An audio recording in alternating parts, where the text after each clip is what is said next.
Les amis, bonjour. Aujourd'hui, l'information du crabe fantôme vous est présentée par Vladimir Vladimirovitch Poutine. Oui, les amis, et RT aussi, accessoirement. Parce que RT nous a fait une très jolie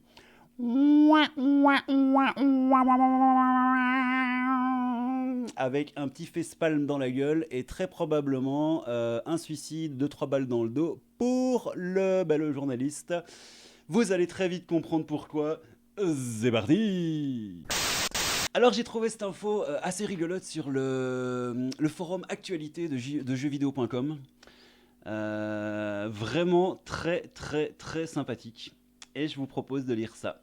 C'est assez cocasse. La télévision russe montre par erreur les points faibles du Ka-52. Le Ka-52, c'est un putain d'hélicoptère de combat blindé, censé être totalement blindax. Mais l'est-il? Est-ce de la propagande? Est-ce la vérité? Est-ce you are fake news? Ou est-ce une erreur statistique qui peut arriver sur un hélicoptère sur 612 000? Ou est-ce que je suis en train de raconter des conneries avant de lire ce qui est intéressant? Oui, c'est ça. Bon, un journaliste de la télévision russe a récemment filmé les points faibles de l'hélicoptère contre les armes légères. Les armes légères en plus, hein, les gars. Le pilote du Ka-52 a d'ailleurs sorti une balle qui s'était logée dans son cockpit, pourtant annoncée comme entièrement blindée par Kamov. Kamov, j'imagine que c'est... Kamov est l'un des deux principaux constructeurs russes d'hélicoptères. Ah oui, je pensais que c'était un mec. Ok, constructeur russe d'hélicoptères. Une autre vidéo montre aussi un Ka-52 dont les ailettes tremblent anormalement et pose la question de la maintenance des appareils déployés. Ouais, donc en gros... non, vous allez voir, je dirai mon en gros après. Récemment, la chaîne de télévision russe RT... Oh non, pardon. Récemment, la chaîne de télévision russe RT a voulu démontrer la robustesse des hélicoptères de combat russes déployés en Ukraine. Ouais, pardon, c'est excessivement énervant. C'est excessivement énervant. Il s'avère qu'un Ka-52 s'était posé sur un seul moteur et le journaliste a voulu s'intéresser à cet appareil. Le pilote a alors montré les impacts de balles de petit calibre dans son radar et à l'arrière du moteur endommagé. Les gars, c'est pas malin. Le pilote a aussi sorti une balle devant les journalistes situés dans les câblages électriques de son cockpit. Et le pilote, les câblages électriques, c'est là, hein, tu les as pas tous, t'as pas toutes les frites dans le même panier, hein, comme on dit en Belgique. Et à mon avis, avec les frites que t'as dans ton cerveau, on n'a pas de quoi faire un cornet, hein, fieu. C'est ça qu'on dit en Belgique. Non, c'est pas ça qu'on dit en Belgique, c'est moi qui viens de l'inventer, mais on dit souvent pas les frites dans le même panier, ça c'est vrai. Récemment, le pilote a aussi sorti une balle donc devant le journaliste situé dans les câblages électriques de son cockpit. Et ce pilote a été fini à la pisse. Pas très malin. Ainsi, probablement sans le savoir, ce journaliste vient de démontrer que la partie arrière des moteurs, le radome et une partie du cockpit, pourtant annoncés comme blindés contre les petits calibres par Kamov, ouais blindé, en plus c'est censé être blindé les gars, étaient tout à fait vulnérables contre des armes de faible calibre, c'est-à-dire que les Ukrainiens, quand ils verront un Ka-52 passer au-dessus d'eux, à côté ou je ne sais où, ils sauront dorénavant où tirer pour lui faire la nique à l'hélicoptère des Russes. Ils sauront où tirer pour l'hélicoptère le faire exploser. Bon, superbe chanson. Donc ouais, très très très très très malin de la part de ce pilote d'hélico de 1 et puis du journaliste derrière, hein, va se faire suicider de 2 balles dans le dos, le petit chou. Donc voilà, ça c'est l'article de base qui provient de... C'est le nom de ce site, quoi. aircosmos.com, quoi. Premier site francophone d'actualité aéronautique et spatiale. Pourquoi quand je lis des trucs qui m'ont l'air idiots, je prends mon accent belge? Aircosmos. Donc ouais, bon, bah ils se sont fait... ils se sont auto-trollés les gars, ils se sont auto-trollés. Là on peut voir la balle qui a dû être à mon avis sortie du cockpit, hein. Et donc voilà, merci les gars. Vous auriez pu écrire dans le ciel niquer les Ka-52 en tirant dans leur cul. Vous l'avez pas fait parce que ça coûtait sûrement trop cher. Ben voilà, l'information est passée. Merci la Russie. Vous êtes des teubés. Et Vladimir Vladimirovitch Poutine, à mon avis, il est pas très content. Jack, en ce moment, il est pas très content. Ça risque pas de s'arranger hein, si vous mettez pas toutes vos frites dans le même cornet, les gars. Hein. Pas très malin, ça. Donc voilà, bon, bah écoutez, il était pas blindé. Hein. Et donc, que dit l'élite là en dessous? Ils disent c'était déjà RT qui avait sans le vouloir indiqué à l'Ukraine où était le navire cargo permettant de le couler. Ah ouais? Je me rappelle pas cette histoire.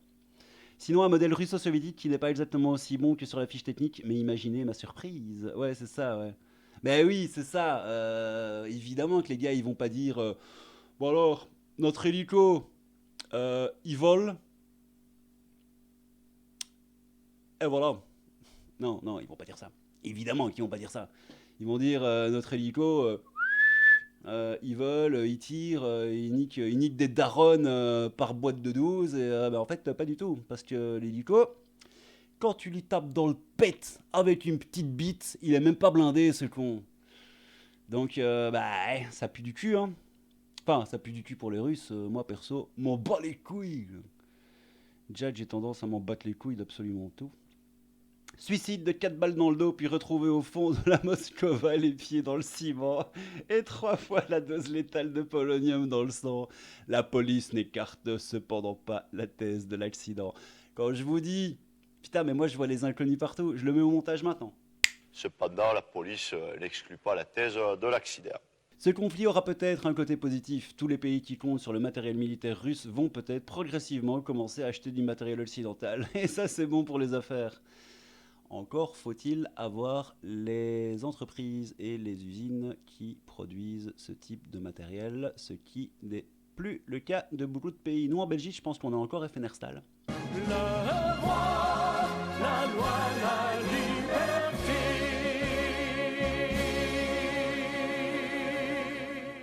Mais je crois qu'en France, non, en France, non, c'est vrai que la France a pas mal envoyé d'armement. Donc en fait, ouais, bah, ouais, hein. De toute façon, c'est la loi du marché, les gars. Si l'hélico il déconne ou que le flingue que t'achètes à tel pays, là, si t'achètes un flingue ouzbek et que tu vois que c'est de la merde, bah, tu l'achètes une fois et pas deux. Hein, enfin. Oui, sinon un modèle russo-soviétique qui n'est pas exactement aussi bon que sur la fiche technique, mais imaginez-vous ma surprise. Oui, dans le port de Berdiansk, les types filmaient tranquillement en plein large le débarquement des troupes sans se soucier de savoir si les Ukrainiens reconnaîtraient les lieux. Vraiment bien joués, quoi. Ouais, c'est vrai que c'est pas très malin. Après, on a eu peu ou prou, j'adore cette expression, peu ou prou, on a eu peu ou prou la même chose pour le centre commercial de Kiev, même si ce n'était pas à la télé ukrainienne non plus. Je n'ai pas la ref de cette histoire de centre commercial de Kiev. Alors pour l'histoire ouais, des affaires, commencer à acheter du matériel militaire occidental et ça c'est bon pour les affaires, il y a un mec qui répond bof, typiquement les deux n'étaient pas en concurrence directe. C'est comme si on disait que Lada était en concurrence avec Mercedes-Benz. Mais les pays se basant lourdement sur les technologies russes au hasard, la Chine, doivent être horrifiés en voyant la différence. Ouais, c'est probable. Certains pays d'Afrique du Nord comme l'Algérie et l'Égypte, et d'autres dans différents continents, qui ont les moyens d'acheter du matériel occidental, mais qui se tournaient parfois ou souvent vers le matériel russe pour des raisons qui m'échappent, vont peut-être y réfléchir à deux fois pour les prochaines commandes. On ne peut que se réjouir de cela pour notre industrie du coup. Oui, effectivement, maintenant, en temps de guerre, je préfère me battre contre un pays qui a des armes, des vieilles armes soviétiques toutes pourries, même si je pense pas que les armes soviétiques soient spécialement toutes pourries. Hein. Hashtag AK-47 et les versions d'après. C'était loin d'être des flingues de merde. Mais j'ai un pote qui m'a dit ça, un ancien militaire. Salut mec, si tu vois cette vidéo. Que l'AK-47 en fait perdait énormément en visée, en précision, mais gagnait énormément pas en solidité, dans le fait qu'elle ne s'enraye pas dans le sable, etc. Tu vois. Donc en gros, tu es obligé soit d'avoir la précision à max, mais alors l'arme sera très facilement cassable. Je trouve pas le mot que je cherche, mais je crois que vous avez compris. Et inversement, la visée sera complètement foireuse et genre si tu tires à 150 mètres, tu touches pas ta cible, quoi. Pardon. Mais l'arme est prodigieusement solide et fiable à 100%, quoi. C'est le principe de la AK-47. Bah ouais, c'est mon pote qui me disait ça, il me disait ouais, les snipers par exemple, les fusils snipers, toutes les pièces sont tellement emboîtées à la perfection, au micro-millimètre près, que le moindre truc et le flingue est inutilisable, quoi. Bon, par contre, au niveau de la visée et de l'efficacité, il est nickel. Mais voilà, le fous pas dans la flotte, le fous pas dans le sable, enfin voilà, tu peux avoir des emmerdes pas possibles avec ce genre de flingue. Donc voilà, bah écoutez, on va s'arrêter là. C'était le crabe fantôme, les petits choux.